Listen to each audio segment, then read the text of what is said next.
కొంతమందికి ఏంటంటేనండి ఇలా హోల్ ఉందని చాలా రోజుల వరకు తెలియదు. వాళ్ళకి ఒకటే కంప్లెయింట్ ఉండేది ఏంటి అంటే నాకు సరిగ్గా వినపడట్లేదు. ఇప్పుడు ఒకవేళ కుడి చెవిలో వాళ్ళకి ఇయర్ డ్రమ్‌లో రంధ్రం ఉందనుకోండి. వాళ్ళకేమనిపిస్తుందంటే నా కుడి చెవి సరిగ్గా వినపడట్లేదు. ఎడమ చెవి నార్మల్‌గానే వినిపిస్తుంది.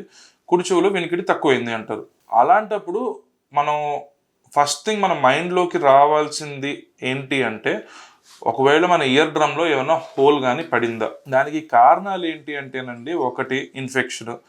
2 లేదు ఎక్కువగా ఈ పిన్ పెట్టుకొని, ఇయర్ డ్రమ్ పెట్టుకొని చెవిలో వాక్స్ తీయడానికి ప్రయత్నం చేసే వాళ్ళల్లో ఇన్‌అడ్వర్టెంట్ అంటే వాళ్ళకి తెలియకుండానే లోపలికి బై మిస్టేక్ ఎక్కువగా లోపలికి పుష్ చేశారనుకోండి. అలాంటప్పుడు ఇయర్ డ్రమ్‌లో హోల్ పడొచ్చు. అలా పడినప్పుడు కొంచెం బ్లడ్ వచ్చి యూజువల్‌గా ఆగిపోతుంది.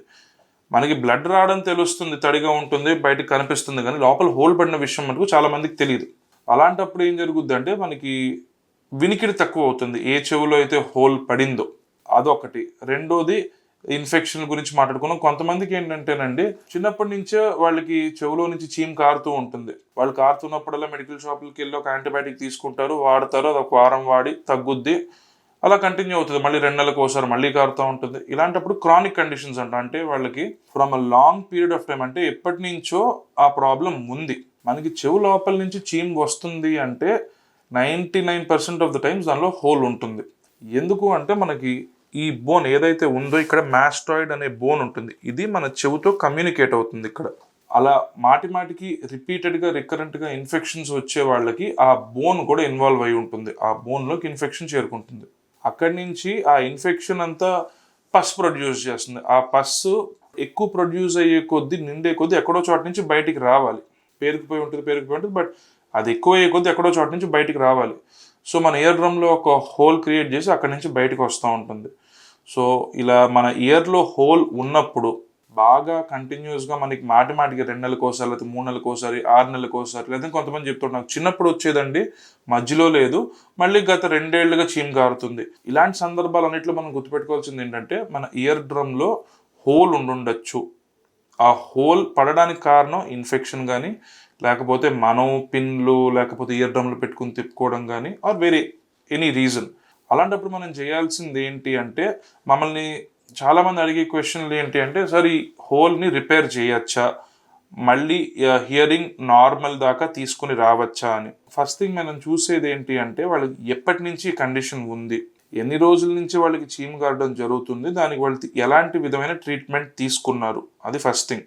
సెకండ్ థింగ్, ఒకవేళ మనం కెమెరాలో పెట్టి లేకపోతే ఆటోస్కోప్లో పెట్టి చూసిన తర్వాత హోల్ ఉంది అని మన డాక్టర్లకు తెలిసిన తర్వాత నెక్స్ట్ థింగ్ వాళ్ళని అడిగేది ఏంటి అంటే, ఈ చెవు వెనకాల నేను బోన్ చెప్పాను, మాస్టాయిడ్ అనే బోన్లో ఇన్ఫెక్షన్ ఉందా లేదా, ఉంటే ఎంతవరకు చేరుకుందా ఇన్ఫెక్షన్. సో దానికి మనం స్కాన్ అడుగుతాం యూజువలీ. వాళ్ళు ఒకవేళ నాకు 1 సంవత్సరం నుంచి ఉంది, 2 సంవత్సరాల నుంచి ఉంది, లేదంటే చిన్నప్పటి నుంచి అప్పుడప్పుడు నాకు చెవిలో చీమ్ కారుతూ ఉంటుంది అని చెప్పారనుకోండి, ఆ స్కాన్ని చూసి ఎంతవరకు ఇన్ఫెక్షన్ ఉందో చూసి మనం ఆ హోల్ రిపేర్ చేయడం ఒకటే కాకుండా ఈ బోన్ని కూడా డ్రిల్ చేయాల్సి ఉంటుంది. ఎందుకంటే మనం ఉట్టి హోల్ పడిన దాన్ని ఒక కొత్త ఇయర్ డ్రమ్ లేదా కొత్త గ్రాఫ్ట్ పెట్టి రిపేర్ చేస్తాం అనుకోండి, ఇక్కడ ఇన్ఫెక్షన్ మనం క్లియర్ చేయట్లేదు. సో ఫస్ట్ ఆఫ్ ఆల్ ఆ హోల్ పడడానికి రీజనే ఇక్కడ ఉన్న ఇన్ఫెక్షన్. అక్కడ పస్ ఎక్కువ ప్రొడ్యూస్ అయ్యి అది మన చెవులోకి వచ్చి ఇంకా బయటికి రావాలి, కాబట్టి పల్చగా ఉండే ఇయర్ డ్రమ్లో ఒక హోల్ క్రియేట్ చేసుకుని బయటకు వస్తూ ఉంటుంది. సో మనం ఇక్కడ ఇన్ఫెక్షన్ని ట్రీట్ చేయకుండా ఉట్టి ఈ ఇయర్ డ్రమ్ని రిపేర్ చేస్తామంటే ఉపయోగం ఉండదు. కొంతమందికి ఇక్కడ ఇన్ఫెక్షన్ లేకుండా, అంటే బోన్ వెనకాల, చెవు వెనకాల ఉండే బోన్లో ఇన్ఫెక్షన్ లేకుండా ఉట్టి హోల్ పడుతుంది. అలాంటి వాళ్ళకి ఏంటంటే బోన్ డ్రిల్ చేయాల్సిన అవసరం లేదు. వాళ్ళకి ఎండోస్కోపిక్గా అంటే ఒక చిన్న కెమెరా ఇక్కడ ఏమీ కట్ చేయకుండా చెవు లోపలే కెమెరా పెట్టి ఆ ఇయర్ డ్రమ్ వరకు రిపేర్ చేయడం జరుగుద్ది. అలాంటి వాళ్ళకి యూజువలీ హియరింగ్ లాస్ కూడా తక్కువ ఉంటుంది. And for fairly recent history చెప్తారు, ఈ 3 నెలల నుంచే నాకు కొంచెం వినికిడి తగ్గింది, లేదంటే 4-6 నెలల నుంచి అని. బట్ ఎప్పుడైతే చెవులో చీమ్ కారుతుంది, అది నాకు కొన్ని సంవత్సరాల నుంచి జరుగుతుంది, యాంటీబయాటిక్లు వాడినప్పుడు తగ్గుతుంది, కొంతకాలం అయిన తర్వాత మళ్ళీ తిరిగి వస్తుంది అంటున్నారు అనుకోండి, వాళ్ళకి ఈ బోన్ ఇన్వాల్వ్మెంట్ ఉంది అని. అలాంటప్పుడు ఈ మనం ఇయర్ డ్రమ్ని రిపేర్ చేయడం ఎంత అవసరమో దానికన్నా ఇది ముఖ్యం, ఈ బోన్ని డ్రిల్ చేసి అక్కడ ఉన్న ఇన్ఫెక్షన్ని తీయడం.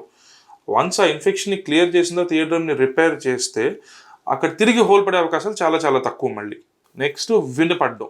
మనకి వినికిడి తగ్గిన తర్వాత సర్జరీ చేస్తే వినికిడి నార్మల్ గా వస్తుందా అని. చాలా సందర్భాల్లో it will come very close to normal. అంటే మీకు ఇంతకు ముందు ఎలా వినపడేదో దానికి అతి దగ్గరలో, ఆల్మోస్ట్ మీకు డిఫరెన్స్ కూడా చెప్పడం కష్టం. అంటే నాకు ఇంతకు ముందుకి సర్జరీ అయిపోయిన తర్వాత దానికి లేదు, అంత ఎక్కువ డిఫరెన్స్ లేదు అనే సందర్భాలు చాలా తక్కువ ఉంటాయి.